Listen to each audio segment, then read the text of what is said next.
Está no ar Adjuntos, o podcast coletivo.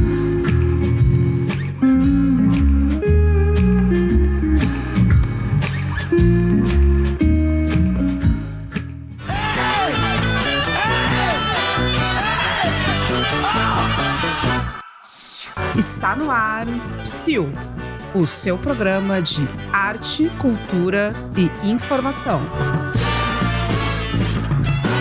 Com Carol Baumann e Paulo Vane.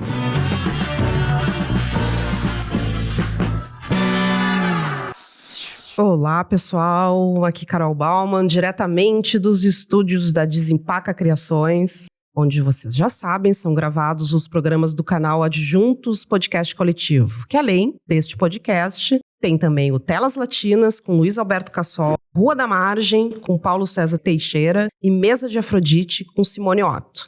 Todos os episódios estão nas plataformas do YouTube, Spotify, vai lá, curte, te inscreve, compartilha, e tu pode ir acompanhando toda a programação aqui do canal Adjuntos nas redes sociais, Instagram e Facebook. Na condução do Psiu, o meu sempre parceiro aqui, Paulo Vane. E aí, Paulo? Bom dia, boa noite, boa tarde, depende do horário que vocês estão nos escutando. Vamos para mais um episódio do Psiu. O 11º. Então, no 11º episódio, nós vamos conversar com Enilton Menezes. Ele é jornalista, gestor cultural, produtor, com trajetória iniciada nos anos de 1980. Atuou por mais de 3 décadas no Banco do Nordeste do Brasil, onde foi responsável pela criação e gestão dos Centros Culturais de Fortaleza, Sousa e Juazeiro do Norte. Entre 2010 e 2013, exerceu o cargo de secretário de Fomento e Incentivo à Cultura no Ministério da Cultura, participando das gestões de Juca Ferreira, Ana Holanda e Marta Suplicy. Autor do livro A Lei Rouanet, Muito Além dos Fatos e Atos, de 2017, tem atuação destacada em políticas culturais, curadoria e formação. Foi sócio-diretor da Grimpa Consultoria e Gestão Cultural e integrou o Fórum Nacional pelos Direitos Culturais entre 2016 e 2022, consolidando-se como uma referência nacional na formação de políticas públicas e na gestão de projetos culturais. Atualmente, Enilton atua como secretário de Economia Criativa e Fomento Cultural. Bem-vindo, Enilton, ao Psiu Podcast. Obrigado, Carol. Obrigado, Paulo. Já fazendo uma correção, eu não sou mais secretário de Economia Criativa e Fomento, né? Porque o Ministério da Cultura acabou de criar a Secretaria de Economia Criativa e a minha secretaria foi dividida em 2. A Secretaria de Economia Criativa é a nossa secretária Cláudia Leitão e agora eu volto a ser secretário de Fomento e Incentivo à Cultura. Então tá bom, corrigido está. Corrigido está. Então tá bom, vamos lá. Bom, Enilton, é um prazer estar aqui conversando contigo e a gente vai conversar então sobre a economia criativa e o fomento cultural aí no país. Tu iniciou tua trajetória no Banco do Nordeste, como a gente já colocou aqui, né, atuando na comunicação, na cultura, e depois foi responsável por criar centros culturais no Ceará e na Paraíba. O que esse período traz, né, de experiência, a importância da institucionalização da cultura brasileira? O que te levou a migrar de uma carreira bancária a uma vida dedicada para a cultura? Na verdade, Carol, eu entrei no banco muito cedo, com 15 anos de idade, né? Como bancário aprendiz, que existia esse programa. Antes da Constituição de 88, você podia trabalhar com menos de 16 anos. E eu entrei e tinha quase 15. Naquele momento eu achava que ia ser bancário. Mas a minha carreira dentro do banco sempre foi meio voltado para a comunicação. Quando você faz esse curso, um curso que você faz e fica trabalhando ao mesmo tempo no banco, no final do curso você pede para ir para algum lugar do banco. Né? Você escolhe, dependendo da sua nota, da sua performance, você pode escolher 3 opções para trabalhar em áreas do banco. E eu escolhi, a gente quando entra no banco, dizem para a gente que você tem que fazer economia, administração ou contabilidade. E eu fazia economia, estava querendo, quando 18 anos, 19 anos, estava entrando em economia por uma força de pressão do próprio banco, mas eu nunca gostei de economia. Aí eu pedi para ir para o setor de estudos econômicos, como primeiro lugar, porque achava que estava fazendo economia. Como segundo lugar, eu pedi para ir para o centro de treinamento do banco. Por uma casualidade, porque eu morava muito perto do centro de treinamento. Sim. O centro de treinamento era fora da cidade, eu morava um pouco afastado do centro e disse, não, se eu não for para o desenvolvimento econômico, eu vou para o centro de treinamento. E fui. me colocaram na segunda opção. E para mim foi uma mudança completamente de rumo, porque no centro de treinamento eu passei a dirigir, fui convidado para montar uma área de audiovisual para o centro de treinamento. E ali eu deixei de ser bancário. Ali tudo começou. Ali tudo começou. Dentro da área de audiovisual, a gente montou um sistema de audiovisual para o centro de treinamento institucional. E depois dali, esse centro de audiovisual foi para a área de comunicação do banco. E aí eu, na área de comunicação, comecei a sair da faculdade de economia, me formei em economia, mas nunca fui economista. Fui fazer comunicação, né? Acabei indo fazer comunicação e ali deixei de ser bancário. E dentro da área de comunicação, depois eu enveredei pela área de patrocínio da empresa.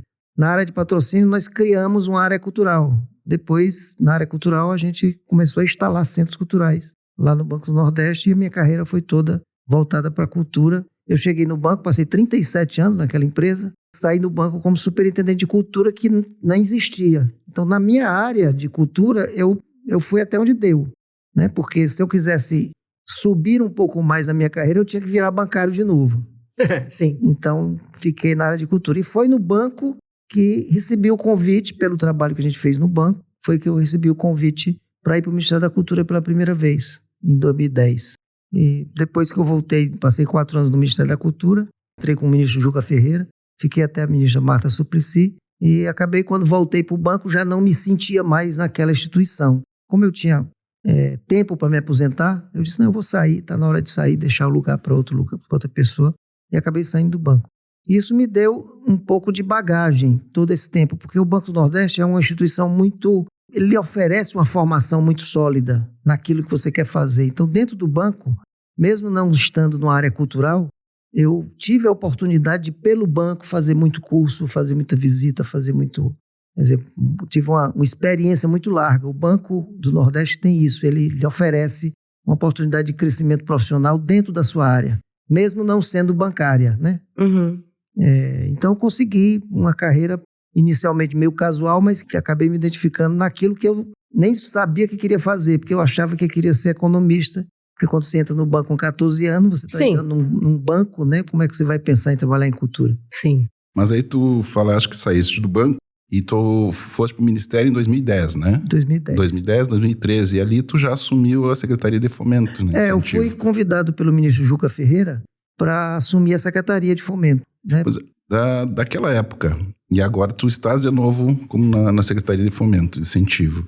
Quais são as diferenças que tu pega daquela secretaria e a de hoje, né? Quais são as diferenças e as continuidades também que tem nisso? Como é que tu percebe a Cefic hoje, nesse período? Tu entra e tu retornas. O que tu acha que tem de mudança? O que Olha, o papel dela toma outra dimensão? Ou não? Quando eu entrei no Ministério da Cultura em 2010, eu recebi uma secretaria bem organizada, bem estruturada. O ministro Juca Ferreira queria que a gente trouxesse um pouco da experiência do banco de organização, porque o banco tem muito isso de organização, para dentro da secretaria.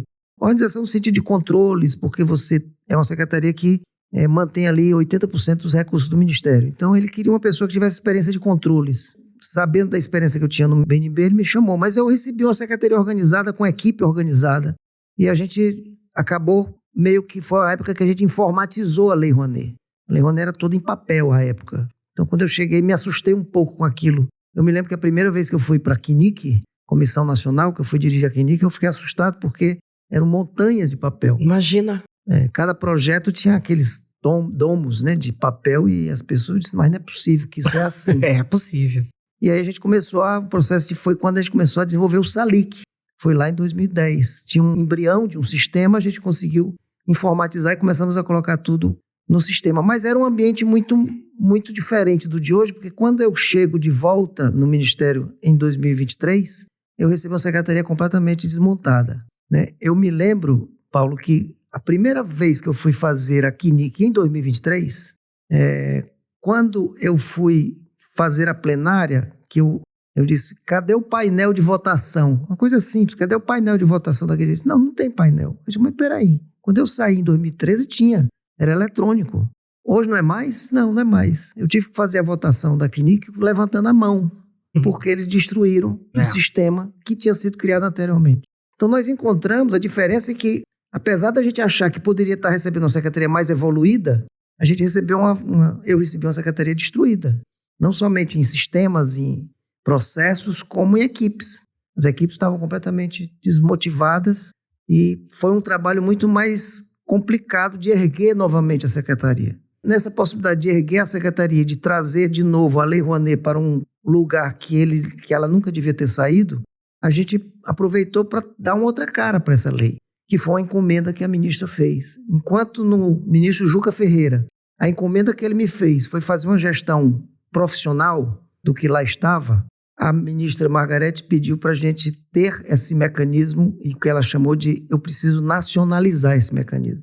À época, a gente tinha uma concentração muito grande no Rio e São Paulo, mas isso não incomodava. Já nessa gestão, a primeira encomenda que a ministra me fez foi exatamente isso. Eu não posso conviver com uma concentração de investimento em 2 estados brasileiros. Tão grande, né? E a gente precisa fazer com que a sociedade brasileira entenda que esse mecanismo, que é um mecanismo republicano, está ao alcance de todos. Então, além do desafio de reconstruir a secretaria, tinha um desafio de reerguer a imagem da Lei Rouanet e fazê-la chegar em todo lugar. Esse era o maior desafio. Nesse processo, né, da Lei Rouanet, o que tu acha assim, que foi um desafio para essa mudança, para que isso acontecesse? Você diz na reconstrução ou na nacionalização? Na nacionalização, vamos falar sobre nacionalização. A primeira dificuldade é você fazer com que as pessoas que mantêm o status quo de uso da Rouanet entendam que não pode ser só eles, que a gente precisa dar essa oportunidade para todo mundo. Então, no primeiro momento, você via que tinha uma certa rejeição, uma ação de nacionalizar, porque era como se a gente estivesse tirando de alguém para dar para outro. Foi por isso, inclusive, que a ministra, de uma forma muito... deu uma sacada importante. Ela, no lugar de dizer que ela ia desconcentrar a lei, fazer uma descentralização, ela disse, eu vou fazer uma nacionalização. Porque a descentralização é como se eu estivesse tirando do centro. Sim. Ela já começou sendo criticada quando ela começou a falar de descentralização. Porque as pessoas que estão nos centros, talvez economicamente mais robustos, sempre defendem, não, mas aqui no Rio de Janeiro, aqui em São Paulo, tem muito mais atividade cultural. Sim, mas lá em Manaus também tem, em Rondônia tem, em Roraima tem, no Norte, Nordeste, Centro-Oeste, todo mundo tem. Então, temos que dar oportunidade para lá. Mas como é que eu chego lá se eu recebo uma lei que tem 0,6% de investimento na região Norte e tem 80% na região Sudeste? Como é que eu faço esse percentual do Norte aumentar? Como a lei ela tem uma responsabilidade tripartite, eu tenho o proponente que precisa estar preparado para fazer o projeto e apresentar e de boa qualidade, eu tenho o empresário que precisa chegar lá e muitas vezes ele não quer ir porque o foco dele, do cliente, não é lá. Sim, a visibilidade da marca, né? As empresas que financiam por questões legais são apenas as empresas que trabalham, que utilizam o regime tributário do lucro real. E são as grandes empresas, e essas grandes empresas estão situadas nos grandes centros econômicos. Então, e a concentração na própria concentração, né? O próprio São Paulo, dentro do próprio São Paulo, concentra também.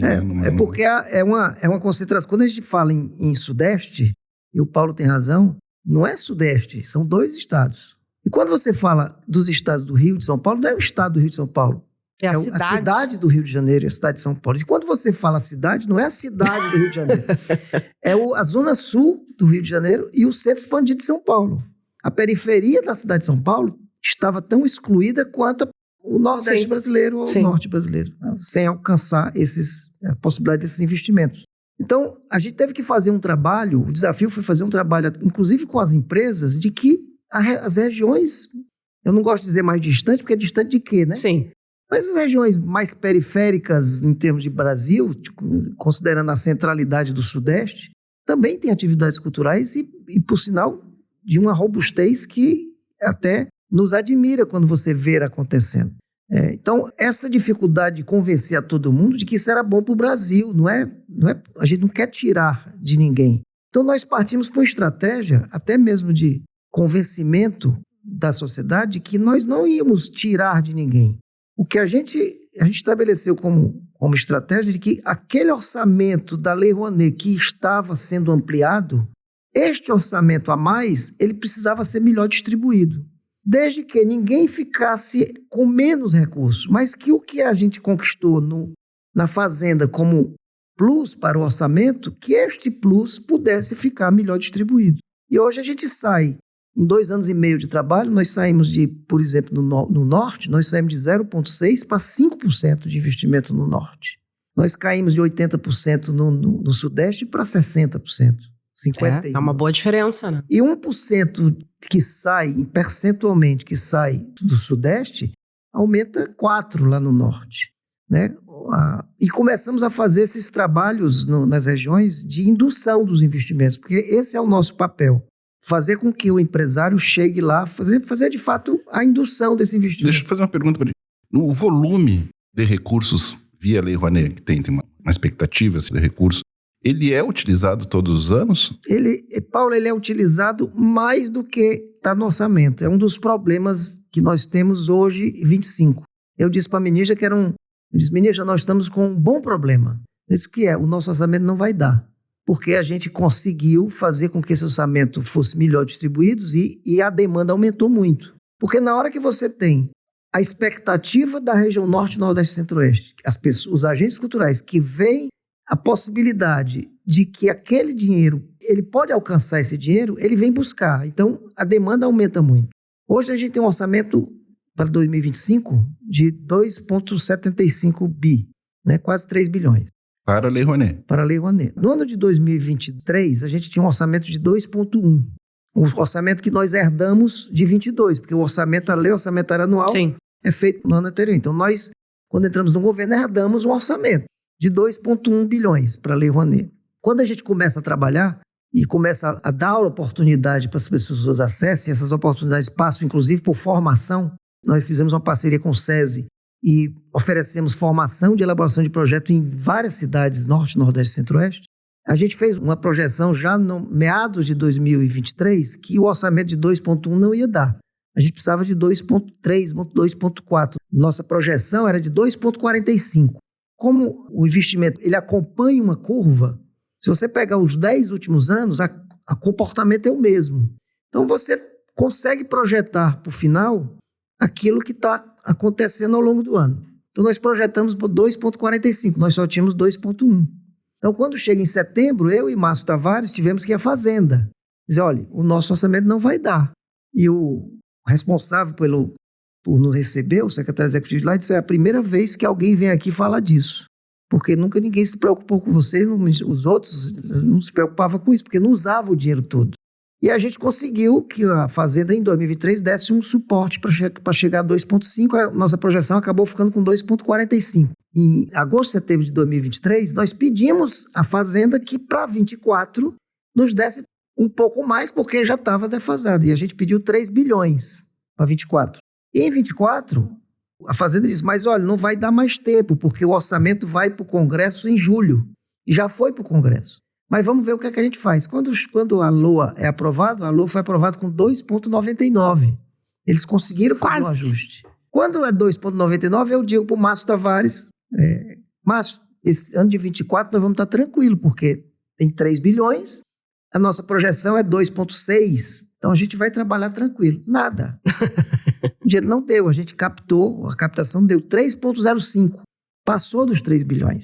Porque a gente começou a ter o aumento de orçamento de 2022 para 2023 foi 800 milhões de reais. E foi nesses 800 milhões que nós trabalhamos para nacionalizar. Em 2025, estou sendo mais alongado para responder a você se é usado, a gente teve uma queda de 3 bi para 2,75. Porque você deve ter visto pela imprensa a pressão que se teve de diminuição de incentivos fiscais. E o nosso diminuiu também. Então, nós tivemos uma diminuição para 2,75. A minha projeção para 2025 é de 3,5. Para você ter uma ideia, em 2023, nós alcançamos 1 bilhão de captação em outubro. Esse ano, nós alcançamos 1 bilhão no começo de agosto. A minha projeção hoje, baseada no histórico, é que a gente vai precisar de 3,5. E a minha projeção é que nós vamos ter que ir à Fazenda pedir recurso, o que é muito bom. Porque, considerando que a gente usa muito bem, a Fazenda tem muito isso. Quem usa bem, a briga de orçamento na esplanada tem muito disso, né? Os que mais utilizam, se utilizam melhor. E agora, com essa possibilidade de nacionalizar, a gente está chegando de fato em todos os lugares. É óbvio que a Fazenda, estou dizendo óbvio porque eu sou positivo, mas há uma tendência de que a Fazenda nos atenda para dar um orçamento um pouco maior. Porque as pessoas, Paulo, algumas pessoas ainda acham que a Lei Rouanet, primeiro, acha que ninguém usa o dinheiro. E os que acham que a gente usa bem, acham que não tem fim. E a gente tem um limite. O limite está na LOA. Eu não posso passar desse limite. Aproveitar o gancho, tu publicaste um livro chamado Muito Além dos Fatos e Atos. Tu fala sobre um pouco desse mecanismo. E tu falaste também anteriormente que uma das coisas que teve que fazer agora nessa atual, teu retorno à CEFIC, foi desmistificar algumas coisas. Fala um pouco do teu livro e quais são os principais mitos e desinformações que tu tratou sobre a Lei Rouanet. O primeiro mito, que é muito comum na Lei Rouanet, é que as pessoas acham que o investimento que é feito no setor cultural é feito para agradar artista, para patrocinar artista. E o investimento no setor cultural, ele é um incentivo fiscal para um setor econômico do Brasil chamado cultura. Do mesmo jeito que existem outros incentivos fiscais de outros setores econômicos. Sim. Nós somos responsáveis por 0,6% do incentivo fiscal nacional.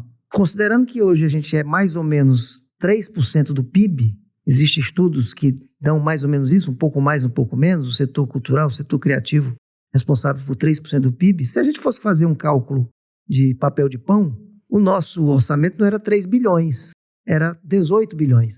Se eu fosse querer os 3% Sim. do incentivo fiscal nacional. A gente sabe que o cálculo não é assim, mas é só para as pessoas entenderem que é um dos primeiros mitos. O investimento feito no setor cultural é um investimento feito pelo governo federal e alguns governos estaduais e municipais no setor econômico, que emprega 7,5 milhões de pessoas, que gera emprego, gera renda e que tem um potencial, que é uma das coisas que a gente trata no livro, um potencial de repercussão em todos os setores econômicos do Brasil. Porque o nosso dinheiro ele é usado de uma forma transversal. O nosso recurso de incentivo fiscal tem impacto no setor hoteleiro, no setor de transporte, no setor têxtil. Imagine você saber que tem um investimento num projeto cultural que paga hotéis. Só que o dono do hotel, ele não sabe nem o que é Lei Rouanet e não é para saber. Mas o dinheiro dele vem da Lei Rouanet. Então, no livro a gente faz esse estudo. Considerando que é um investimento no setor econômico chamado cultura, qual o impacto disso nos outros setores econômicos? E nós fizemos uma pesquisa longa para fazer o livro. Na verdade, o livro era uma pesquisa que foi encomendada pela Fundação Roberto Marinho, pelo Instituto Cultural Itaú, me encomendaram. Depois da pesquisa, eles propuseram transformar num livro, porque o conteúdo era muito denso, era muito robusto, e a gente teve que transformar num livro. Mas a pesquisa, um dos pontos era esse. O segundo ponto da pesquisa, e também era um dos mitos, é que não existe dinheiro privado no financiamento da cultura brasileira, que tudo é público. É outro mito, porque a gente agora acabou de encomendar, deveremos estar recebendo da Fundação Getúlio Vargas, qual o volume de investimento que a Lei Rouanet catapulta em termos de investimento no setor cultural. E quanto esses 3 bilhões catapultam outros investimentos. E quando eu falo outros investimentos, vocês que são agentes culturais, vocês sabem que para você fazer, por exemplo, um fast foto aqui do Rio Grande do Sul, você precisa, além do investimento da Lei Rouanet, você precisa de apoios locais. Um apoio dá o hotel, o outro dá a passagem aérea, o outro dá a van, o outro tem um restaurante que alimenta os artistas, mas isso tem custo, só que esse custo não está precificado. Então, no livro, a gente faz esse cálculo. Quanto tem de investimento privado dentro do sistema Rouanet? Claro que lá atrás, o livro tem 10 anos, a gente não fez com a mesma precisão que a Fundação Getúlio Vargas está fazendo agora, né? Porque a Fundação Getúlio Vargas está com uma metodologia muito mais precisa, para a gente saber qual a movimentação de investimento a partir do que a gente chama de âncora do investimento, que é a Rouanet. Mas o que é que está periférico a isso? E o terceiro mito é mostrar para a população que o impacto local dos investimentos é muito robusto. A gente defende no livro que o investimento da Lei Rouanet não é feito para artista. O investimento é feito para a sociedade brasileira. Porque o primeiro objetivo da Lei Rouanet é promover a possibilidade de acesso aos brasileiros às suas manifestações culturais. Só que para que o brasileiro tenha acesso às suas manifestações culturais, elas precisam ser produzidas. Com certeza. Para elas serem produzidas, o recurso tem que ser utilizado pelo produtor cultural. Do mesmo jeito que o governo dá um incentivo fiscal para o setor automobilístico, ele faz isso por preço, o carro fica mais barato. Aquilo, na verdade, vai beneficiar a sociedade brasileira. Só que para produzir o carro, a indústria precisa produzir o carro. O setor agrícola, como você falou, da mesma coisa. Você tem um investimento na soja para a lata de soja ficar mais barata. Mas alguém precisa produzir a soja. Então, a relação, no livro a gente fala muito disso, olhar para esse investimento como se fosse de fato, e de fato um investimento num setor produtivo.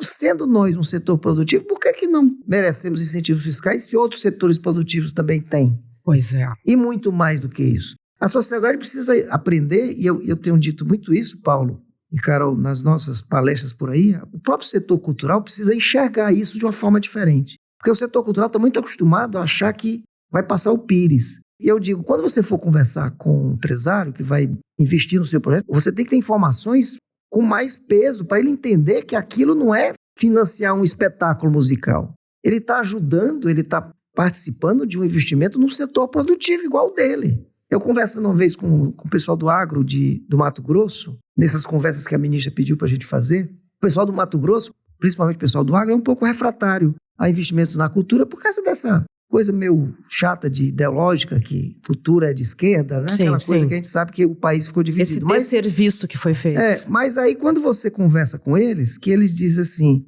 mas secretário, a gente tem mesmo esse negócio de investir na cultura, esse pessoal vai usar esse dinheiro para... Aí eu disse assim, olha, eu vou lhe dar um exemplo. Você pode, aqui, estava no Mato Grosso, aqui no Mato Grosso você pode pegar 4% do seu imposto de renda que você paga e mandar para Brasília. Você vai pagar do mesmo jeito. Agora você pode pegar esses 4% e deixar no seu estado e movimentar a economia do seu estado. Sim. O que é melhor? Aí ele disse assim, você está sendo muito inteligente para nos convencer. Eu digo, mas é isso. O governo lhe dá a possibilidade de você usar 4%. Se você não usar, não precisa. Eu até brinquei, você manda para Brasília que eu uso. E aí convenceu? Convencemos, o investimento começou a aumentar, porque as pessoas veem que quando você fala com outra lógica, sem aquela lógica do passar o pires, quando você fala de negócio, o empresário ele compreende mais. É uma linguagem que ele entende. É a linguagem que ele entende. Ele pode não entender da cultura, mas ele sabe que ele está ajudando um negócio chamado cultura no estado dele, que vai impactar no negócio dele também, que ele está no estado. Claro, claro. Então, a gente do setor cultural tem que aprender a usar esse recurso, a falar desse recurso de uma forma correta. Sim. Para que isso possa... Você nunca viu ninguém do setor agro, ninguém do setor industrial falando mal do incentivo fiscal que eles recebem. E o nosso setor tende a falar mal do próprio incentivo fiscal. Não, cara, nós temos que falar bem. E temos que falar bem e temos que mostrar que isso é um investimento para um setor econômico, como todo setor econômico recebe. Dentro dessa reflexão que tu fizeste aqui com a gente, desse acúmulo dessa tua pesquisa, tu escreveu esse livro em 2017, né? 2017. O que ele... A base dele é 2010 a 2015. 2010 a 2015. O que essa pesquisa te ajuda, que reflexão ela te produziu para essa gestão agora junto à Cefic? E o que tu acha da Lei Rouanet que ela deve ainda ser aperfeiçoada? O que ela tem de espaço de aperfeiçoamento? Enfim, o que tu acha que ela tem que... Os ajustes que tem que ser feitos? Essa pesquisa, esse trabalho que a gente fez, que se tornou um livro, ele nos ajuda e ajuda quem for ler, apesar de ser um trabalho que já tem quase 10 anos, mas os conceitos que tem no livro ainda são muito atuais, porque é tudo que eu estava falando sobre como tratar um setor econômico chamado cultura. Então ajuda também a gente, na segunda gestão, a olhar para esse mecanismo de uma forma diferente, que eu não olhava lá em 2010. 2010 era uma coisa mais burocrática. Hoje a gente olha, de fato, com uma inteligência de que aquilo impacta na economia brasileira. Os conceitos que a gente desenvolve lá são muito atuais. A Lei Rouanet, ela é uma lei de 33 anos. A gente sabe que uma lei de 33 anos não enxerga a dinâmica do setor cultural como ela acontece hoje, né? Porque era outra dinâmica. Para você ter, só para dar um exemplo, a Lei Rouanet não tem a palavra internet no texto. Não existia plataformas, Sim. Não existia streams. Então, necessariamente, ela precisaria fazer uma atualização. Essa atualização ela passa por alguns pontos que a gente imagina que hoje não é confiável você mandar um projeto de lei para o Congresso Nacional para fazer uma alteração, porque você coloca um projeto de lei e você não sabe como sai. E o Congresso Nacional, infelizmente, ele não é muito amigável, o atual Congresso não é muito amigável para o setor cultural. A gente sabe disso. Então é preferível que a gente faça essas alterações no que a gente chama de infralegais, tentando ajustar a Lei Rouanet para a atualidade nos decretos, que é uma prerrogativa do presidente da República. E nas instruções normativas. E na normativa, que é uma prerrogativa da ministra. Claro que na hierarquia das leis tem muita coisa que você não consegue mudar porque está escrito. E estando escrito no superior, você não pode escrever de forma distinta no inferior. A Lei Rouanet ela teve muita alteração ao longo do ano. Por exemplo, uma das coisas que eu acho que é muito ruim na Rouanet é esta tal da classificação de artigo 18 e artigo 26. Porque é como se existissem setores culturais melhor do que outro. Mas isso tem uma lógica ao longo do tempo. Quando a lei ela é criada, ela não tinha artigo 18. Quer dizer, o artigo 18 existia, mas não tratava disso. Às vezes eu digo, não tinha artigo 18, a pessoa pulava do 17 para o 19, não. Mas não existia. A classificação... Só para quem está nos escutando, faz uma rápida explicação do artigo 18 e 26. O artigo 18 é um tipo de renúncia fiscal que oferece para o empresário, para o investidor empresário, pessoa física ou pessoa jurídica, empresário ou contribuinte pessoa física, a possibilidade de retorno de 100% de tudo que você colocou. Se você coloca 100%, R$100 no projeto, o governo lhe devolve 100. Sim. Então, é uma soma zero. O artigo 26, você não tem esse retorno total. Você tem um retorno, são 2 tipos de investimento, doação e patrocínio, 30% e 40%, mas quando o artigo 26 permite, aí uma questão contábil, permite que a empresa contabilize o mesmo investimento como despesa administrativa, isso diminui o lucro dela, mas para ser mais simples, gira em torno de 65% a 70% do investimento, dependendo do perfil da empresa. Você dá 100 e recebe 70 de volta. Então, você tem que entrar com 30 próprio. Tendo setores que têm 100 e 100, os setores que não têm ficam prejudicados. Hoje, mais ou menos 95% de todo o investimento que é feito é em artigo 18. Mas isso não existia. Era 65, 70 para todo mundo. Uhum. A lei é de 91. Em 95, é publicada a lei do audiovisual. Essa lei do audiovisual, que é uma costela da Lei Rouanet, ela foi prevista para durar 5 anos e era para dar um impulso ao setor audiovisual. E por conta desse impulso, se deu para o audiovisual os 100%. Resultado, você tinha 2 leis paralelas, usando a mesma base de imposto, só que uma dava 100% e outra dava 75%, 60%, 65%, 75%. Quando isso começou a acontecer, o investimento começou a fugir da Rouanet e estava indo todo para o audiovisual, por óbvio. E aí os setores começam a se organizar. O primeiro que se organizou foi o teatro. O teatro disse, mas eu também quero essa benesse. E aí começaram a ter as modificações na lei. Primeiro entrou o teatro, as artes cênicas, a linha A do artigo 18, dando 100% para as artes cênicas. Mas aí ficou artes cênicas e audiovisual. Aí todo mundo quer. Aí começou a ter, aí veio a música, aí veio o patrimônio, aí começou a vir as outras linguagens, e cada alteração dessa foi um legislador diferente. Resultado, em artes cênicas, você tem lá, tudo de artes cênicas é 18 hoje. Mas em música, o legislador à época colocou música instrumental e erudita. Então, por algum motivo, ele fez isso. Em equipamentos culturais, o legislador colocou equipamentos culturais para cidades até 100 mil habitantes. Em artes visuais, no lugar dele colocar artes visuais, ele colocou exposição de arte visual. Então, imagine, se é um curso de artes visuais, ele não tem 100%, mas se é um curso de teatro, tem. Porque lá no item artes cênicas só tem artes cênicas, então tudo de artes cênicas entra. Nas artes visuais, como tem exposição na frente, só pode ser exposição. Na instrução normativa, a gente consegue fazer umas interpretações que melhoram isso. Eu posso dizer que é uma formação de exposição de artes visuais. Eu boto a palavrinha também na frente. Mas isso fez que eu tivesse uma série de coisas no artigo 18 que segregou algumas áreas melhores. Quando você vai ver o resultado disso, hoje as artes cênicas e a música têm 50% de investimento, por conta do histórico do artigo 18. Isso era uma das coisas que precisava ser ajustada. Você tem a lei do esporte, é 100% para todo mundo. A lei do idoso é 100%. A lei da infância e adolescente é 100%. O PRONAM e o PRONAS, que são da saúde, é 100%. A lei Rouanet tem essa segregação. Agora, complicou um pouco mais porque foi aprovado a música regional. Então, cada coisa dessa nos complica na gestão. Porque se eu perguntar aqui para vocês, para o nosso ouvinte, o que é música regional? Então, a primeira coisa que vem na sua cabeça, provavelmente seja, é a música que é feita numa região. E qual é a música que não é feita numa região? O rap é regional, o hip hop é regional. Então, criaram mais um conceito dentro da lei que nos complica, porque agora ficou música instrumental, erudita e regional. Só que regional é tudo. Eu posso dizer que o Alceu Valença não é música regional, a Daniela Mercury não é música regional, aliás, a música baiana não é música regional, é claro que é música regional.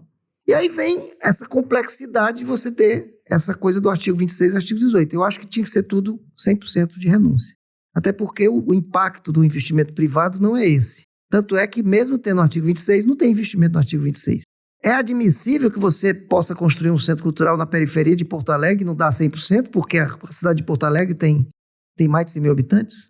Eu conto uma história muito engraçada da mineira chamada, aquela que está, a Fiat, a Betim. A prefeita de Betim, à época, lá, em 2010, queria construir um centro cultural em Betim e a Fiat queria patrocinar, mas a Fiat só queria patrocinar se fosse 100%. Só que Betim tinha 101 mil habitantes. Puxa vida! Mas como? E ele foi classificado como artigo 26. Aí a prefeita vai nos procurar perguntando se a gente não pode classificar com o artigo 18, porque a Fiat não quer investir. Eu digo, olha, o nosso parâmetro é o IBGE. Aí ela disse assim, mas secretário, o que é que eu posso fazer para conseguir o artigo 18? Eu disse, prefeita, me desculpe a sinceridade, mas a senhora tem que mandar 1.000 pessoas para Belo Horizonte. Mandar o IBGE contar. Fazer a contagem fazer a contagem, depois a senhora traz de volta os 1.000 pessoas. Mas fora isso, eu não posso fazer nada. E como é que acabou a história? Não, aí a gente acabou... eu disse para ela, vamos fazer o seguinte, vamos fazer uma reunião com a Fiat. Vamos convencer a Fiat de investir nisso, porque eles estão fazendo o cálculo errado, por causa da história da despesa administrativa. E outra coisa, a Fiat não precisa de 100%. Acho que aí fizemos uma reunião com a Fiat acabou investindo com o artigo 26. É difícil de você explicar por que você não dá 100% sim. para uma região periférica de uma cidade e dá para uma cidade que tem 5 mil habitantes e coloca numa área nobre, por exemplo. Sim. São critérios descolados da vida, né? Outra coisa importante da Lei Rouanet é a possibilidade, que isso de fato a gente ainda não conseguiu, porque está na lei, da pessoa física poder fazer o seu investimento na hora da declaração. Porque hoje você tem mais ou menos 98% de tudo que entra é pessoa jurídica. Uhum. E pessoa física tem um potencial enorme de investimento, porque são 6% do investimento. Imagine o que é, por exemplo, uma empresa como a Petrobras, ou o Banco do Brasil, ou o Itaú, que tem milhares de funcionários com salários bacanas, colocar 6% do imposto de renda na cultura. Nós não conseguimos catapultar esse investimento da pessoa física porque a pessoa física precisa colocar grana no projeto até o dia 31 de dezembro. E nós, pessoas físicas, no mês de dezembro, a gente tem presente para comprar peru. Não está pensando nisso aí, né? Não está pensando nisso. Então, você, como a pessoa física, precisa antecipar o dinheiro em dezembro e só recebe lá na declaração... Já começa a não parecer uma coisa... Né? Muito produtiva. Então, você tem muito pouco investimento. É uma das coisas que a gente também gostaria de mudar na Rouanet. Fazer com que acontecesse a mesma coisa com o fundo da infância e do adolescente. Uhum. E é o fundo do idoso, que é na hora do investimento. Se a gente conseguisse fazer isso, a grande vantagem da pessoa física, se a gente conseguisse mais volume, é que a pessoa física, ela já é... O investimento já é desconcentrado por natureza. Porque, obviamente, uma pessoa que está no meu estado, no Ceará, que tem lá R$2.000 para investir, não vai investir na Orquestra Sinfônica de São Paulo. Vai investir num projeto local. Sim. Você está ali do lado. Então, você vai colocar no grupo de teatro ali, você vai colocar no produtor de cinema que está lá, você vai, né? Você vai botar no equipamento cultural, numa escola de música da sua cidade. Então, o investimento da pessoa física já nasce, se a gente conseguisse, já seria desconcentrado. Além disso, a terceira coisa da lei é porque a lei está resumida a 6 segmentos culturais. Está no texto da lei. E quando eu tenho 6 segmentos culturais somente, eu tenho uma dificuldade de enxergar todos os segmentos culturais que existem hoje. E isso você acaba perdendo representações, inclusive na Comissão Nacional. A Comissão Nacional que julga todos os projetos também só tem 6, porque está baseada na lei de 91. Sim. Mas eu não tenho representante da comissão que deveríamos ter, é uma comissão que avalia todos os projetos de todos os segmentos culturais. E a gente não tem porque a lei não permite, porque a comissão foi criada em 91. Sim. Então, esses vários ajustes a gente está tentando fazer no infralegal. O caso da comissão mesmo é um caso desse, que a gente só, como são 21 membros, 3 de cada categoria, cada segmento, no decreto nós já mudamos isso. Nós já temos representantes de mais estados e mais segmentos. mas meio travestido, a gente pega as artes cênicas, que são 3, e traveste de outra coisa. Para poder abranger mais. Para ter a cultura popular, para ter a cultura indígena, para ter... Falando um pouco das ações hoje da Cefic, que sirvam para democratizar o acesso aos recursos, queria que tu trouxesse para nós aqui da questão da formação de gestor, de produtores, para que se possa ampliar essa base de quem acessa os mecanismos de fomento. Como é que isso está acontecendo hoje? Uma das alterações que nós fizemos no decreto de março de 23, quando nós estávamos na transição, a gente viu que era necessário regulamentar novamente a Rouanet, porque o governo passado soltou uma série de decretos que desmontou basicamente o sistema. Então, uma das coisas que a gente disse, precisamos regulamentar a lei de novo, porque o decreto que nós herdamos não funcionava. Então, no decreto, a gente aproveitou e fez alguns avanços. Um dos avanços, que foi muito importante, foi a possibilidade que o Ministério tem de fazer promoção de programas especiais dentro da Rouanet. Porque no setor público, no mundo do setor público, a gente só pode fazer alguma coisa quando está escrito que pode. É um pouco diferente do setor privado, que você pode fazer se não tiver vedação. Mas no nosso caso, para a gente fazer lançamento de programas especiais, tinha que estar escrito em algum lugar que era possível fazer, porque eu teria que me aproximar dos patrocinadores, e esses patrocinadores, historicamente, sempre foi uma coisa meio distante do Ministério. O patrocinador é como se a gente fosse no passado, era como se a gente fosse uma instituição que aprovava projeto, colocava numa prateleira e os empresários iam lá escolher. Isso, no nosso entendimento, estava errado, porque é dinheiro público, precisa ter aderência à política pública do Ministério. Então, nós criamos a possibilidade de que o Ministério pudesse, em diálogo com os empresários, criar os programas especiais. Então, nós começamos a fazer esses programas que são programas de indução, que tem a ver com a distribuição mais nacionalizada e tem a ver com a formação dessas pessoas. Porque não adianta eu levar um programa especial para o Norte se as pessoas não sabem fazer projetos. Claro. Né? Então, começamos... A primeira nossa experiência que foi usada foi o programa Rouanet nas favelas. Nós parcerizamos com a Vale e levamos esse desafio, fazer um programa voltado para agentes culturais que estão sediados na favela e para que eles tivessem condições de desenvolver ações culturais dentro do território. Essa experiência foi muito exitosa. Nós, pela primeira vez, levamos a Lei Rouanet para dentro dos territórios de favela de 5 estados brasileiros, que foi o primeiro modelo. Depois nós levamos para o norte. Das favelas, foi quando a gente sentiu a necessidade da formação. A gente, no primeiro modelo, a gente não tinha levado a formação. Então, no norte, a gente disse, a gente precisa levar a formação. Fizemos uma parceria com o SESI. E no norte, nós formamos mais de 7 mil agentes culturais. Fizemos formação presencial em todos os 7 estados. E cada formação dessa é transmitida pela internet, pelo YouTube, para os municípios que não são as capitais. Isso deu um resultado muito bom. E o que é que aconteceu? Quando a gente começa a fazer esse movimento na região, você percebe que as próprias empresas da região começam a olhar para a Rouanet de uma forma diferente. Claro. Então, o resultado. No norte, nós levamos 24 milhões no programa e no mesmo ano aumentou em 79, porque a gente tinha consciência de que esse recurso ele é de indução do processo, porque colocamos o norte na pauta e começamos a discutir o financiamento cultural no norte. Depois fizemos um programa chamado Programa Rouanet da Juventude, junto com a Shell do Brasil. Fizemos o Programa Rouanet Nordeste e fizemos aqui no Rio Grande do Sul o Programa Rouanet Emergencial Rio Grande do Sul. Vamos lançar um programa agora voltado para cidades abaixo de 100 mil habitantes, para você ir preenchendo esses espaços que não estavam sendo preenchidos. Aí quando você fala, Carol, da formação, ela é imprescindível, porque apesar da gente formar um número muito maior do que os agentes que vão efetivamente acessar, essas pessoas ficam preparadas para isso.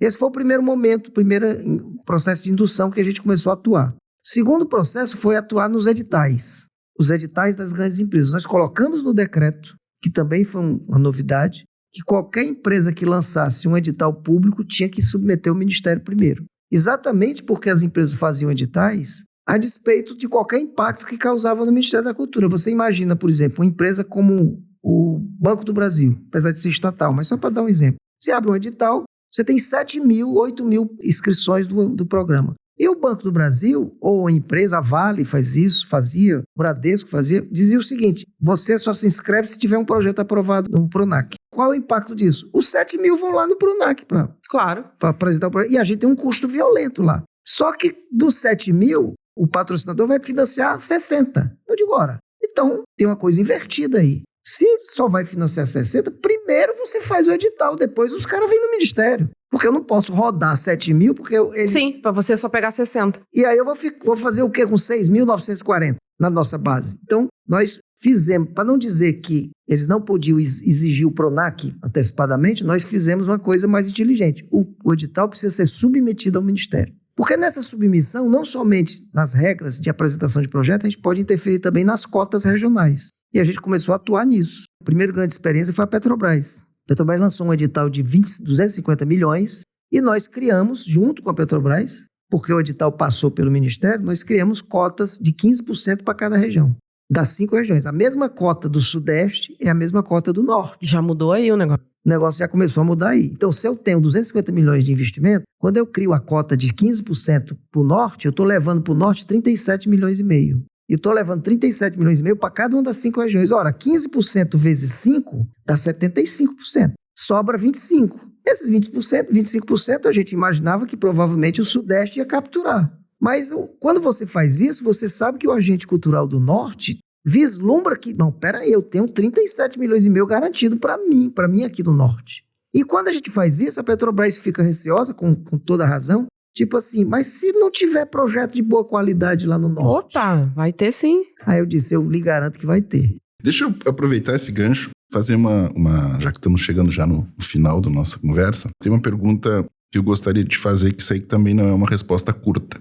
O Fomento à Cultura, ele atua em diversas dimensões ou camadas, né? Tem a indústria cultural, que é marcada pela lógica do mercado, né? Grandes canais de televisão, grandes canais de streaming, grandes gravadoras.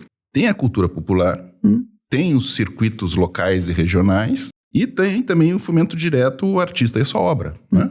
E uma outra que ainda eu acho que não conseguimos consolidar no Brasil, que é a questão da cultura cidadã, entendida aí como um direito de todos se expressarem artisticamente. Como articular e combinar essas camadas ou essas dimensões, não sei como conceituar, de forma equilibrada, para que eles se complementem em vez de sobrepor? Ou seja, uma política nacional de cultura que consiga, porque não tem como abandonar nenhuma dessas camadas, elas têm que se dialogarem. Enfim, como é que tu pensa isso? Isso, inclusive, Paulo, é um dos pontos do meu livro, porque isso faz você rever a lógica da Lei Rouanet que foi impressa pelo Paulo Sérgio Rouanet. A Rouanet, ela cria 3 mecanismos de financiamento distintos. Existe uma Roda Viva de 1991, que está aí na internet, que entrevista o Sérgio Paulo Rouanet antes dele publicar a lei, que naturalmente não tinha esse nome, né, porque ele era o próprio. Mas ele falava, vamos lançar um programa de financiamento da cultura que ele chamava de Tríptico da Cultura Brasileira, porque ele está baseado num sistema de financiamento de 3 mecanismos. E ele dizia o seguinte, um dos mecanismos a gente já sabe que será concentrador pela própria lógica do sistema, que é o incentivo fiscal, porque ele está baseado em imposto de renda e ele está baseado numa sedução que o agente cultural tem que agir ao seu patrocinador. Ele tem que oferecer alguma coisa. Então ele sabia que isso concentraria nas manifestações culturais, nas ações culturais de maior visibilidade, nos grandes espetáculos e nos grandes municípios, porque a pessoa quer colocar a sua marca em lugares muito mais de maior visibilidade. Que agregue valor a sua marca. É claro que uma empresa, e se eu fosse empresário, pensaria do mesmo jeito, eu quero financiar um espetáculo na Avenida Paulista, eu quero colocar esse recurso numa escola lá em Heliópolis, São Paulo. Claro que eu quero ir para Paulista. Porque na escola só vai ver minha marca o aluno da escola. Ninguém vai visitar a escola. Mas para isso, ele criava na Lei Rouanet o Fundo Nacional de Cultura, que no seu texto, quando ele cria lá no texto da Rouanet, o primeiro objetivo do Fundo Nacional de Cultura é promover a distribuição regional de forma equilibrada. O Fundo Nacional tinha que atuar aonde o incentivo fiscal não chegaria. Não somente em ações de menos visibilidade, como em municípios menores, em territórios de menor atratividade. E o terceiro pé desse tripé é o que ele chama de FICART, que são os fundos de investimento em arte e cultura. É um tipo de financiamento reembolsável que cumpriria o papel da indústria cultural. Você tem um grande empreendimento para fazer, você não tem capital, você pegaria empréstimo nesse fundo, realizaria a sua atividade e pagaria de volta ao fundo. o fundo, aos poucos, iria crescendo. Só que para a constituição dos fundos, é o primeiro erro da Rouanet, eu digo que o fundo é um natimorto, porque ele não deu incentivo fiscal algum. O fundo foi para as prateleiras das bolsas de valores, dos mercados, e nunca teve atratividade. Por quê? Imagine se você tem R$10.000 e vai fazer um investimento no seu banco. Muito sacrifício, você conseguiu R$10.000. Você vai investir num fundo que faz teatro ou num fundo que faz galpão de indústria? Pois é. Então, o fundo não teve viabilidade. Naquele projeto Procultura, que tramitou na época de Juca Ferreira, eu trabalhei com um relator, que era o deputado Pedro Eugênio, que já faleceu, um grande deputado pernambucano. Nós reformamos, a proposta era reformar os FICARTs, para ele ficar mais atrativo. Se esse tripé funcionasse, nós conseguiríamos atuar nessas camadas, mas ele não funciona. Todo mundo foi buscar um incentivo fiscal e, naturalmente, houve essa concentração. É claro que a gente costuma dizer que um mestre da cultura não vai ter a capacidade de fazer um projeto na Lei Rouanet e conversar com o empresário, porque ele não vai nem chegar lá. Mas o Fundo Nacional poderia cumprir esse papel. Nesse momento atual, Paulo, a gente tem um cenário melhor, porque nós temos a Lei Aldir Blanc. A Lei Aldir Blanc, ela é uma costela da Lei Rouanet. Por que eu digo que é uma costela? Porque no texto da lei tem dizendo claramente que os 3 bilhões anuais da lei tramita por dentro do Fundo Nacional de Cultura.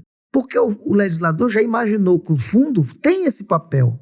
Então, muitas dessas camadas devem ser atendidas pela Lei Aldir Blanc, para que você possa chegar lá no mestre da cultura, ou lá na tribo indígena, ou lá no espaço quilombola, que vai ter essa capacidade de chegar nesse espaço, nesse financiamento. O investimento do que poderia ser, é difícil você dizer que esse termo está certo, mas o que podia ser economicamente viável, e você não sabe exatamente quando é que você tem um espetáculo musical que passa a ser economicamente viável, não ser aqueles super óbvios. Claro que você sabe que um Rock in Rio é viável economicamente, mas o espetáculo da Fernanda Montenegro, quando é que ele deixa de ser viável para viver da bilheteria? Você não sabe exatamente, que é aquilo que muitos parlamentares utilizam. Os famosos não precisam de Lei Rouanet. Mas quando é que a pessoa deixa de ser famoso e passou a ser famoso? Qual é a linha de corte? E outra coisa, o investimento que é feito num espetáculo de um artista, entre aspas, famoso, ele é feito para que aquele espetáculo chegue à sociedade. Porque senão o espetáculo vai ficar inviável para a população comum. Eu acabei de vinha lendo no avião um artigo sobre os espetáculos da Broadway. Saiu no jornal Valor Econômico no final de semana. E me surpreendeu muito o diagnóstico que é feito no Valor, que os espetáculos da Broadway estão se acabando, estão ficando inviáveis. E a gente sempre fala de musicais aqui no Brasil, dizendo que os musicais da Broadway são autossustentáveis. Essa matéria do Valor Econômico diz que dos 25 espetáculos musicais do ano de 2024 da Broadway, 3 deram lucro. O resto foi tudo prejuízo. E que o Estado, o governo federal lá, teve que investir nos musicais, porque é um símbolo da cidade. Então é muito difícil você fazer essa separação. O que é que você tem de viabilidade econômica que não precisa do incentivo fiscal? E também, Paulo, é muito difícil fazer chegar em todas essas camadas. O que a gente tem procurado fazer, e hoje se você for ver, por exemplo, os investimentos que estão sendo feitos no Norte, são atores da cultura que nunca tinham tido acesso. Eu fiz um levantamento recentemente, nós temos hoje 4.800 projetos sendo executados no Brasil, em execução. O estado que tem menos projetos sendo executados é o estado de Roraima, que tem 7 projetos nesse momento sendo executados. Um estado que tem 12 municípios ou 13 municípios. Então, aos poucos, nós estamos avançando nessas camadas. Aqui mesmo tem um museu do hip hop, que você não via o museu do hip hop, o financiamento da Lei Rouanet há anos atrás. Você tem o Museu das Favelas, em São Paulo. Você tem muito mais possibilidade de que as pessoas, os agentes culturais, tenham acesso. Aqui no Rio Grande do Sul, recentemente eu vi uma ação, não me lembro do município, mas Festival da Galinha Recheada, que acontece aqui no Rio Grande do Sul. E tem Lei Rouanet. Quem é que está fazendo esse Festival da Galinha Recheada? Eu fui atrás de saber, são as cozinheiras dessa cidade que fazem um festival absolutamente popular na camada inferior e receberam pela primeira vez o incentivo fiscal da Lei Rouanet. E tem centenas de exemplos. É muito difícil você ter um sistema de financiamento que consiga isso. A ministra tem dito até para a gente, ela comenta comigo, Nilton, quanto mais a gente consegue chegar nas pontas, mais a demanda aumenta. Eu disse, mas ministro, é assim mesmo, porque mais as pessoas estão acreditando que podem. Uma vez a gente explicando, até para a imprensa, porque você deve ter visto na imprensa, a gente recebe hoje 24 mil projetos na Lei Rouanet por ano. Se realizam 25% disso. 5 mil, 6 mil projetos se realizam anualmente. Aí a pessoa pergunta, mas para que você recebe 25 mil, 24 mil se você não tem grana para isso? Porque a gente precisa conhecer a demanda. Para ir trabalhando Essa demanda é que nos favorece de estabelecer as políticas para chegar nessa demanda. Então, na hora que eu facilito que eles cheguem, no fundo, o que eu estou querendo fazer é um diagnóstico de onde está precisando investir. Então, hoje eu tenho, para você ter uma ideia, hoje, quando a gente vê a demanda, hoje a região norte, em números de 2025, apresentou 7% dos projetos culturais do Brasil, de apresentação. Então, a demanda lá começou a aparecer, porque as pessoas estão... E esta demanda nos é base para estabelecer as políticas, para chegar lá. O Nordeste, só com o programa Rouanet Nordeste, aumentou a demanda em 33%. Aliás, 33% da demanda de projetos do Brasil em 2025 é Nordeste, perto do Sudeste, que é 40%. Eu estou falando não de investimento, de demanda. Então, se eu tenho uma demanda do Nordeste de 33% de tudo que chega, e eu tenho uma demanda de 40% do Sudeste, a atividade cultural do Nordeste está bem, em termos de volume, está muito próximo do Sudeste. Então, eu preciso ter ações que façam o recurso chegar lá. Eu só estou levando o Rouanet Nordeste para... Elaboramos o Rouanet Nordeste porque a gente identificou a demanda. Quando eu levo para o Nordeste 40 milhões, eu sei que isso vai catapultar em mais 100. E as pessoas que estão sendo beneficiadas por conta das regras que a gente estabelece são pessoas que nunca tinham tido acesso. No Norte, 80% do pessoal que recebeu recursos pelo Rouanet Norte foi projeto pela primeira vez. No Nordeste, nós criamos uma ferramenta muito bacana. No critério de pontuação, aquele agente cultural que nunca apresentou um projeto, ele parte com 10 pontos. Ele tem 10 pontos a mais porque ele nunca apresentou um projeto. Se eu estou falando 10 de 70, esse 10 vai fazer a diferença muito grande na hora da classificação. Muito, né? Claro. Então, teve gente até que disse assim pra gente, mas quer dizer que se eu apresentei, eu já tive financiamento da Lei Rouanet, vou perder 10 pontos? Eu disse, não, você não vai perder, você não vai ganhar. Mas isso é injusto. Não, isso não é injusto, isso é política pública. Política de reparação. É uma forma de você fazer com que aquele dinheiro de uma grande empresa, como é no Nordeste, Petrobras, nós estamos com 7 estatais lá no Nordeste, faça chegar num lugar que ele não conseguia chegar.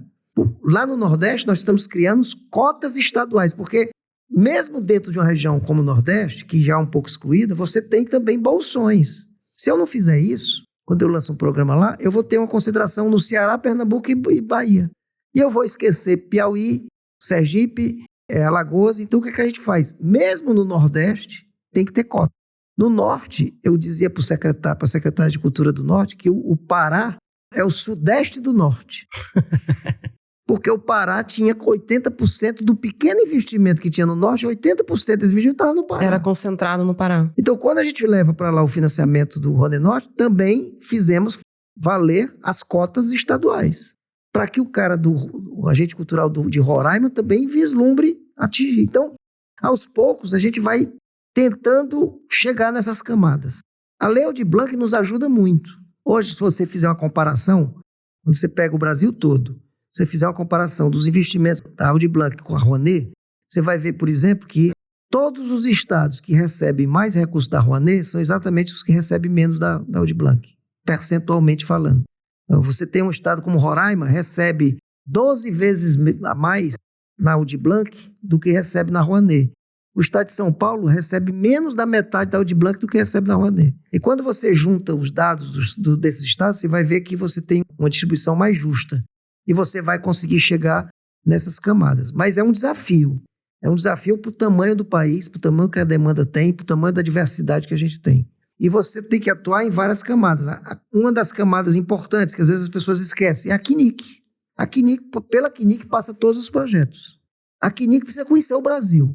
A CNIC precisa ter uma representação brasileira. A CNIC hoje tem 17 estados representados dentro da comissão. Nós herdamos uma CNIC que tinha 90% de gente de Rio e São Paulo. Então, não tem representante do estado do Pará. Então, essas pessoas também atuam em chegar nessas camadas. A CNIC hoje ela é itinerante. Eu levo a CNIC para Belém, eu levo a CNIC para Roraima, porque a gente precisa entender o que é que está acontecendo lá, qual é a demanda que tem lá. Sim, para que tu seja visto, né? Porque senão fica... As CNICs itinerantes, que é uma camada de atuação importante, e eu digo para a ministra que a gente trouxe a CNIC para um lugar que ela não deveria ter saído, que é uma representação da sociedade. Nós vamos levar a CNIC no próximo mês para Florianópolis.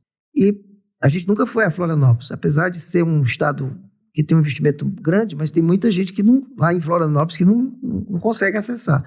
Uma das ações da CNIC é fazer reuniões com setores. Eu pego os representantes do teatro e faço um diálogo com o pessoal do teatro lá da cidade. Então, peraí, quais são as dificuldades que vocês têm? E essa troca entre sociedade e governo vai possibilitando que você estabeleça políticas que vão ao encontro do que a gente espera chegar nessas camadas. É a mesma coisa da nossa instrução normativa, que é outra camada para trabalhar. A nossa instrução normativa, eu sempre digo que ela precisa enxergar a dinâmica da cultura como ela se realiza, não o inverso. Eu tenho que estabelecer regras que dialoguem com a dinâmica da cultura, porque senão eu vou forçar com que o agente cultural trabalhe em função das regras. Quem cria as regras somos nós, então as regras precisam enxergar essas dinâmicas. Por isso que todo ano a gente faz uma consulta pública para que as regras sejam criticadas e todo ano a gente publica uma nova instrução normativa, para que a gente possa, aos poucos, ir chegando nessas dinâmicas, que são muito diversas. A gente chega aqui no Rio Grande do Sul, é uma coisa completamente diferente quando a gente chega lá no topo do país, lá em Macapá. E quando você chegar em Florianópolis também, provavelmente vai ser bem diferente daqui. Eu fiz uma reunião, Paulo, em Macapá, há uns 6 meses atrás, a pedido do senador Randolph. Ele pediu para a gente ir lá conversar com os amapaenses. E por uma questão de agenda, marcaram para a gente fazer essa... Eu tinha um diálogo com eles num sábado, 10 horas da manhã. Eu disse, cara, não vai ninguém. Porque o artista está trabalhando sexta-feira à noite. E eu estava achando que eu ia para lá, ia ser um fracasso. Eu ia ter um auditório vazio. Que nada. Eu estou em Macapá, uma cidade que muitas vezes a gente nem se lembra que existe. Eu chego 10 horas para fazer um auditório de 600 lugares, não tinha lugar para as pessoas sentarem. Eu disse, por que isso acontece? Porque as pessoas querem dizer assim, eu estou aqui, a minha demanda é essa. Então, a demanda de uma cidade como Amapá é enorme.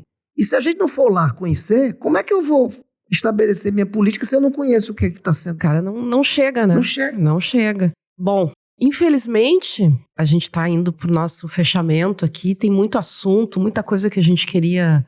Muita pergunta que a gente deixou de fazer aqui. Mas... que a gente não conseguiu fazer, porque existe um tempo que a gente adota aqui de que a gente acha que as pessoas querem ouvir, né? As respostas são mais complexas, né? Sim. Porque as perguntas e tem que ser, né? Porque esse é o objetivo aqui do podcast, que as pessoas tenham esse acesso.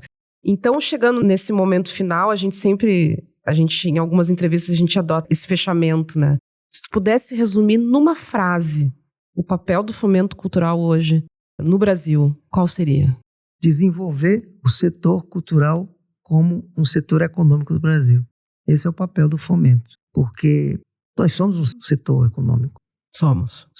Agora, com direito para todos, para que todos possam ter acesso. Essa foi uma encomenda da ministra Margarete, quando ela assumiu. Precisamos fazer chegar esse recurso a todo lugar. Precisamos fazer com que o agente cultural de todo o país vislumbre a Lei Rouanet como uma possibilidade, não como uma coisa que diz assim, eu não sei nem o que é isso. E isso, de fato, a gente está conseguindo fazer. Quando a gente vê os números que são da própria distribuição, a gente vê que nós estamos evoluindo. Agora, Carol, é um processo lento, porque é um processo que envolve várias camadas para você ir avançando. Eu imagino que, se a gente tiver sorte, que essa política continue, essa política de reconhecimento da necessidade em nível Brasil, se a gente continuar conseguindo, independente de quem vai ganhar a eleição daqui a um ano, mas que essa política se permaneça, porque senão a gente vai retroagir de novo. Aos poucos a gente está fazendo com que essas pessoas possam ter acesso a esses recursos e possam desenvolver a sua atividade lá no lugar onde ele está. Uma das evoluções bacanas que nós fizemos da Rouanet foi criar o programa Rouanet de Territórios Culturais, Territórios Criativos, Foi um pedido da ministra. Nós vamos financiar desenvolvimento de territórios com Lei Rouanet. Nós alteramos a Rouanet, não o texto da lei, mas nós incluímos uma possibilidade a mais que não tinha para poder fazer isso acontecer. Já está acontecendo o primeiro financiamento de território criativo lá no Cariri, que é um trabalho estruturante da cadeia produtiva lá no Cariri, financiado com Lei Rouanet. Você sai da lógica do produto, onde você tem sempre um disco, um espetáculo, né, um festival, para uma lógica de processo. Você financiar o processo criativo em todas as suas camadas. Esse projeto modelo está sendo feito lá. Isso faz com que a gente tenha certeza de que a Lei Rouanet foi feita para o desenvolvimento da cultura brasileira no território onde ela acontece. Não é isso.